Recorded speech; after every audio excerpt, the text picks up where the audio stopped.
الصلاۃ والسلام علیک یا رسول اللہ، الصلاۃ والسلام علیک یا حبیب اللہ، الصلاۃ والسلام علیک یا نبی اللہ، الصلاۃ والسلام علیک یا نبی اللہ، صلی اللہ تعالی علیہ وسلم۔ صلی اللہ تعالی علیہ وسلم۔ سورہ بقرہ کی 90 آیتیں ابھی تک بیان ہو چکی ہیں۔ 91 آیت سے آج گفتگو ہے۔ بسم اللہ الرحمن الرحیم۔ وَإِذَا قِيلَ لَهُمْ آمِنُوا بِمَا أَنزَلَ اللَّهُ قَالُوا نُؤْمِنُ بِمَا أُنزِلَ عَلَيْنَا وَيَكْفُرُونَ بِمَا وَرَاءَهُ وَهُوَ الْحَقُّ مُصَدِّقًا لِمَا مَعَهُمْ قُلْ فَلِمَا تَقْتُلُونَ أَنْبِيَاءَ اللَّهِ مِنْ قَبْلُ إِن كُنتُم مُّؤْمِنِينَ وَلَقَدْ جَاءَكُم مُّوسَىٰ بِالْبَيِّنَاتِ ثُمَّ اتَّخَذْتُمُ الْعِجْلَ مِن بَعْدِهِ وَأَنْتُمْ ظَالِمُونَ وَإِذْ أَخَذْنَا مِيثَاقَكُمْ وَرَفَعْنَا فَوْقَكُمُ الطُّورَ خُذُوا مَا آتَيْنَاكُمْ بِقُوَّةٍ وَاسْمَعُوا قَالُوا سَمِعْنَا وَعَصَيْنَا وَأُشْرِبُوا فِي قُلُوبِهِمُ الْعِجْلَ بِكُفْرِهِمْ قُلْ بِئْسَ مَا يَأْمُرُكُم بِهِ إِيمَانُكُمْ إِن كُنتُم مُّؤْمِنِينَ۔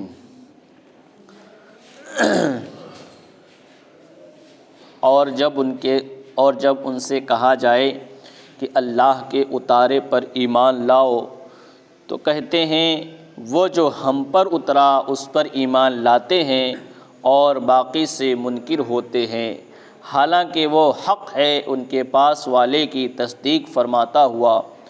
تم فرماؤ کہ پھر اگلے انبیاء کو کیوں شہید کیا اگر تمہیں اپنی کتاب پر ایمان تھا، اور بے شک تمہارے پاس موسیٰ کھلی نشانیاں لے کر تشریف لایا، پھر تم نے اس کے بعد بچڑے کو معبود بنا لیا اور تم ظالم تھے۔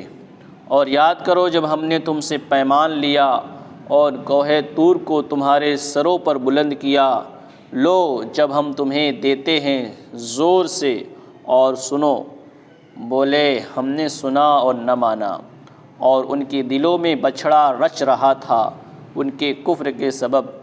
تم فرما دو کیا برا حکم دیتا ہے تم کو تمہارا ایمان اگر تم ایمان رکھتے ہو۔ پچھلی آیتوں میں اللہ کی نعمتوں کا انکار کرنے کی وجہ سے اللہ تبارک و تعالیٰ نے انہیں ہدایت سے محروم فرمایا، اور اللہ کی نشانیوں کا انکار کرنے کی وجہ سے، نبیوں کو قتل کرنے کی وجہ سے ان کے اوپر غضب پر غضب ہوا، اور فرمایا کہ کافروں کے لیے دردناک ذلت کا عذاب ہے۔ تو اس سے پتہ چلا تھا کہ ذلت کا عذاب جو ہے یہ کافروں کے لیے ہو سکتا ہے، مومن کے لیے نہیں، کیونکہ مومن کے لیے عزت ہے۔ اللہ ارشاد فرماتا ہے وَلِلَّهِ الْعِزَّةُ وَلِرَسُولِهِ وَلِلْمُؤْمِنِينَ، کہ عزت اللہ کے لیے ہے، رسول اللہ کے لیے ہے اور مومن کے لیے ہے۔ تو جب مومن کے لیے عزت ہے تو اسے ذلت کی سزا نہیں دی جائے گی۔ اب فرماتا ہے اور جب ان سے کہا جائے کہ اللہ کے اتارے پر ایمان لاؤ، اللہ کا اتارا کیا ہے؟ تو کہتے ہیں اس سے قرآن پاک اور تمام وہ کتابیں اور صحائف مراد ہیں جو اللہ تعالیٰ نے نازل فرمائے، یعنی سب پر ایمان لاؤ۔ اللہ فرماتا ہے کہ اللہ کے اتارے پر ایمان لاؤ، یعنی جو کتابیں صحیفے آسمان سے نازل ہوئے نبیوں پر، ان کتابوں پر اور ان صحائف پر ایمان لے آؤ۔ چھوٹی کتاب کو صحیفہ کہتے ہیں، بڑی کتاب کو کتاب کہتے ہیں۔ کتاب جب کہا جاتا ہے تو 4 کتاب مراد ہوتی ہے، توریت، انجیل، زبور اور قرآن مجید۔ اور صحائف جب بولا جاتا ہے تو چھوٹی چھوٹی کتابیں مراد ہوتی ہیں جو دوسرے نبیوں پر نازل ہوئی۔ تو اللہ نے فرمایا کہ اللہ کے اتارے پر ایمان لاؤ، کیا مطلب؟ یعنی جو بھی آسمانی کتابیں ہیں، صحیفے ہیں، ان سب کے اوپر تم ایمان لاؤ۔ تو یہ لوگ کیا کہتے ہیں؟ کہتے ہیں وہ جو ہم پر اترا ہم اس پر ایمان لاتے ہیں، جو ہم پر اترا، یہودی کیا کہتے ہیں؟ جو ہم پر اترا ہم اس پر ایمان لاتے ہیں اور باقی سے منکر ہوتے ہیں۔ تو وہ لوگ کیا کہتے ہیں؟ ہم پر اترا، تو ہم پر ان پر کیا اترا؟ حضرت موسیٰ علیہ السلام پر توریت اتری، تو وہ توریت ہی کہتے ہیں کہ ہم توریت پر ایمان لاتے ہیں اور باقی سے ہم منکر ہوتے ہیں، باقی پر ہم ایمان نہیں لاتے۔ اور اللہ فرماتا ہے حالانکہ وہ حق ہے، یعنی قرآن حق ہے کہ جو ان کے پاس والے کی تصدیق کرتا ہے۔ پاس والی کیا؟ جو ان کے پاس کتاب ہے، توریت ہے، اس کی تصدیق کرتا ہے، یعنی بتاتا ہے کہ وہ کتاب بھی اللہ کی ہے اور یہ کتاب بھی اللہ کی ہے، وہ بھی سچی کتاب ہے، یہ بھی سچی کتاب ہے۔ وَهُوَ الْحَقُّ مُصَدِّقًا لِمَا مَعَهُمْ، جو ان کے پاس ہے اس کی تصدیق کرتا ہے، تصدیق فرماتا ہوا۔ تو اس میں توریت پر ایمان لانے کا، ان لوگوں کا جو ایمان لانے کا دعویٰ ہے کہ وہ کہتے ہیں کہ ہم توریت پر ایمان لائیں، تو اس میں ان کا یہ دعوے کا رد ہے کہ ان کا یہ دعویٰ جو ہے غلط ہے، چونکہ قرآن پاک جو توریت کا مصدق ہے، مصدق معنی توریت کی تصدیق کرنے والا، یعنی توریت کے بارے میں بتانے والا کہ یہ سچی کتاب ہے، تو جو قرآن پاک توریت کا مصدق ہے اس کا انکار توریت کا انکار ہو گیا۔ جو قرآن توریت کے بارے میں بتاتا ہے کہ یہ اللہ کی کتاب ہے، اگر قرآن کا انکار کیا تو توریت کا بھی انکار ہو گیا، تو اللہ کی کتاب پر تم کہاں ایمان لائے؟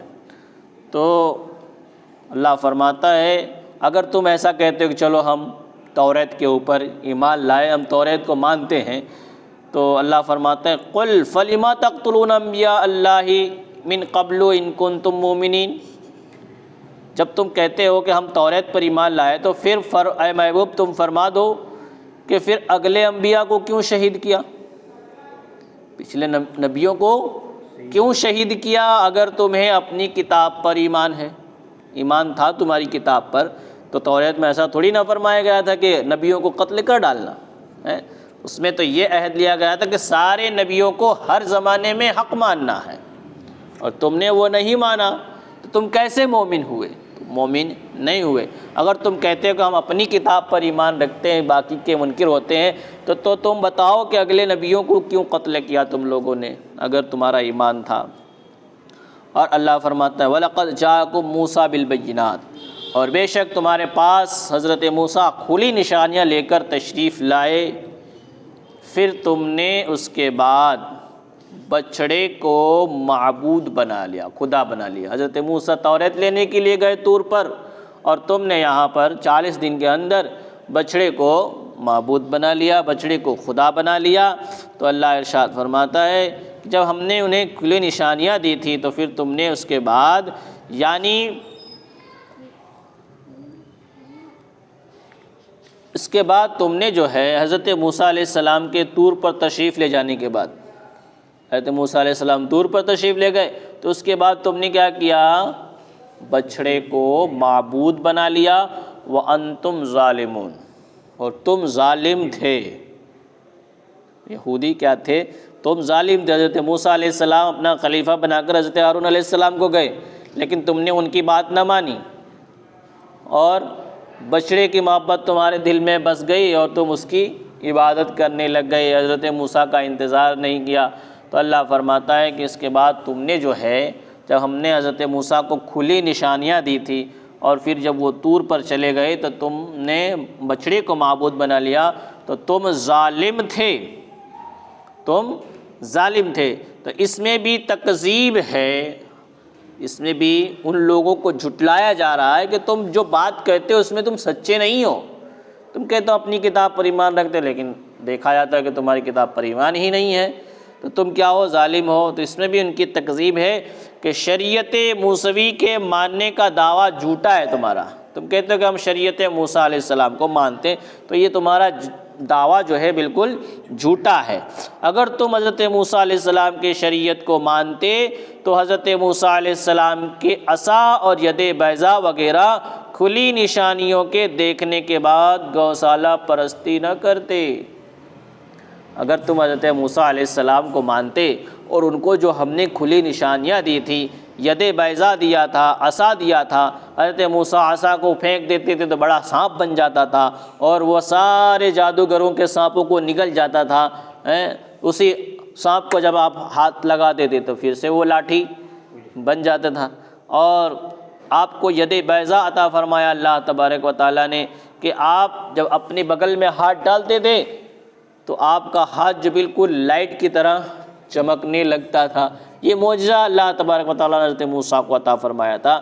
تو اللہ فرماتا اگر تم مانتے حضرت موسیٰ علیہ السلام کو اور ان کی شریعت کو، تو ہم نے حضرت موسیٰ کو اتنی ساری نشانیاں دی تھی، تو تم اس کے بعد اتنی نشانیاں دیکھنے کے بعد پھرتے نہیں۔ اگر تم سچے مومن ہوتے تو پھرتے نہیں کہ حضرت موسیٰ علیہ السلام طور پہاڑ پر گئے اور تم نے ساری نشانیوں کو پس پشت ڈال کر کے گوشالہ پرستی شروع کر دی، تو تم کیا ہو، ظالم تھے، اس لیے تمہارا یہ دعویٰ کیا ہے، غلط ہے۔ وَإِذْ أَخَذْنَا مِيثَاقَكُمْ وَرَفَعْنَا فَوْقَكُمُ الطُّورَ خُذُوا مَا آتَيْنَاكُمْ بِقُوَّةٍ وَاسْمَعُوا، اور یاد کرو جب ہم نے تم سے پیمان لیا، پیمان مانے وعدہ لیا، عہد لیا، اور کوہ طور کو تمہارے سروں پر بلند کیا۔ یہ آیت نمبر 93 میں یہ آیت جو ذکر ہو رہی ہے، ایسی ہی ملتی جلتی آیت جو ہے سورہ بقرہ کی آیت نمبر 63 میں بیان ہو چکی ہے۔ تو وہی بات ہے یہاں پہ بھی اللہ فرماتا ہے یاد کرو جب ہم نے تم سے پیمان لیا اور کوہ طور کو تمہارے سروں پر بلند کیا، تو لو جب جو ہم تمہیں دیتے ہیں، یعنی حضرت موسیٰ کو کتاب عطا کی جا رہی ہے، تو لو جو ہم تمہیں دیتے ہیں اور زور سے مضبوطی سے اسے لو، یعنی اس کے احکام پر عمل کرو۔ جو حضرت موسیٰ علیہ السلام کو کتاب دی جا رہی ہے، اس کے جو احکام ہیں اس کے اوپر مضبوطی سے عمل کرو اور سنو، اس کے احکام کو سنو، اس کے اوپر عمل کرو۔ تو کیا کہتے ہیں یہودی؟ قالوا سمینا وعصینا، تو بولے ہم نے سنا لیکن مانا نہیں، ہم نے سنا لیکن مانا نہیں۔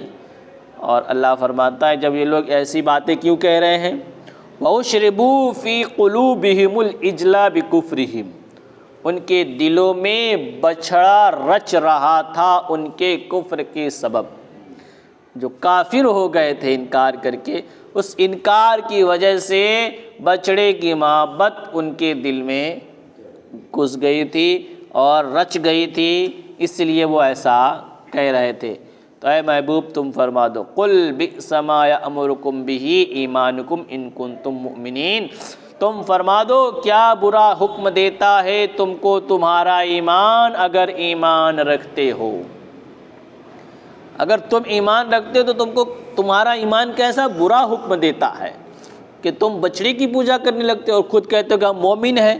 اس طرح کوئی مومن نہیں ہوتا کہ حضرت موسیٰ کی اتنی ساری نشانیاں دیکھنے کے بعد بھی ان سے پھر جائیں اور ان کی بات کو نہ مانے اور بچڑے کو پوجنے لگے، تو یہ بالکل شریعت موسیٰ علیہ السلام کے بالکل خلاف ہے۔ تو تمہارا یہ دعویٰ جو ہے اور تمہارا ایمان کیسا ایمان ہے، کیسا برا ایمان ہے کہ جو تم کو ایسی چیز کا حکم دیتا ہے، اور ایسا ایمان جو ہے اللہ کے یہاں قابل قبول نہیں ہے۔ تو اللہ فرماتا ہے کہ تم فرما دو کیا ہی برا حکم دیتا ہے تم کو تمہارا ایمان اگر ایمان رکھتے ہو۔ تو اس میں بھی ان کے دعویٰ کی ایمان کی تکذیب ہے، جو کہتے تھے کہ ہم ایمان والے ہیں، ایمان کا جو دعویٰ تھا اس آیت میں بھی ان کے ایمان کے دعوے کو جھٹلایا جاتا ہے کہ تم ایمان والے نہیں ہو۔ اگر تم ایمان والے ہوتے تو حضرت موسیٰ علیہ السلام سے سچی محبت کرتے، اور حضرت موسیٰ علیہ السلام جو حکم دے کر کے گئے تھے، اپنا خلیفہ بنا کر کے جب گئے تھے، تو تم بھی حضرت ہارون علیہ السلام کی بات کو ویسے ہی مانتے جیسے حضرت موسیٰ کی مانتے تھے۔ لیکن حضرت موسیٰ علیہ السلام جو ہے 40 دن کے لیے جب آپ گئے تو اس درمیان میں تم نے بچڑے کو معبود بنا لیا۔ تو تمہارا یہ بچڑے کو معبود بنانا اس بات کے اوپر دلیل ہے کہ تم حضرت موسیٰ علیہ السلام کو صحیح سے نہیں مانتے اور ان کی شریعت کو نہیں مانتے۔ جب ان کی شریعت کو نہیں مانتے، ان کی اتنی ساری نشانیاں دیکھنے کے بعد ان کو نہیں مانتے، تو تم ایمان والے نہیں ہو۔ تم ایمان والے نہیں ہو۔ جب تم ایمان والے نہیں ہو تو پھر تمہارا ٹھکانہ جہنم میں ہوگا۔ اب آنے والی آیت میں اللہ ارشاد فرماتا ہے کہ یہودی جو ہے یہ ایک عقیدہ بنائے ہوئے تھے، کہتے تھے کہ جنت تو ہمارے لیے ہی بنائی گئی ہے، جنت تو ہمارے لیے بنائی گئی۔ یہ بھی ایک دوسرا دعویٰ، پہلے کہتا مومن ہے حضرت موسیٰ علیہ السلام کی شریعت کو مانتے، اب یہاں سے کہتے ہیں کہ جنت تو ہمارے لیے بنائی گئی ہے۔ جب یہ لوگ ایسا کہتے تو اللہ فرماتا ہے کہ اگر تم اپنے دعوے میں سچے ہو تو موت کی تمنا کرو، تکلیفیں کیوں برداشت کر رہے ہو؟ کبھی بیمار ہوتے ہو، بخار آتا ہے تو یہ تکلیف دنیا کی زندگی برداشت کرتے ہو، اگر جنت تمہارے لیے تو موت کی تمنا کرو، مر جاؤ جنت میں چلے جاؤ۔ اللہ فرماتا ہے کہ مرو اور جنت میں چلے جاؤ، تکلیفیں کیوں برداشت کر رہے ہو؟ تو اللہ فرماتا وَلَن يَتَمَنَّهُ أَبَدًا بِمَا قَدَّمَتْ أَيْدِيهِمْ، تو ان کے ہاتھوں نے جو کیا تھا اس کی وجہ سے وہ کبھی موت کی تمنا نہیں کر سکے۔ اور حضور نے فرمایا اگر وہ لوگ موت کی تمنا کرتے تو سب کے سب مر جاتے، سب کے سب مر جاتے ہیں، لیکن انہوں نے موت کی تمنا نہیں کی۔ تو اب اس کے اوپر انشاءاللہ پھر گفتگو کریں گے۔ اللہ تبارک و تعالیٰ کی بارگاہ میں دعا ہے کہ مولا جو کچھ بیان ہوا اسے ہمیں سمجھنے کی توفیق عطا فرما۔ استغفر اللہ رب من کل ذنب واتوب الیہ، ایمان پر خاتمہ نصیب فرما۔ اللہم ربنا تقبل منا انک انت السمیع العلیم وتب علینا انک انت التواب الرحیم برحمتک یا ارحم الراحمین۔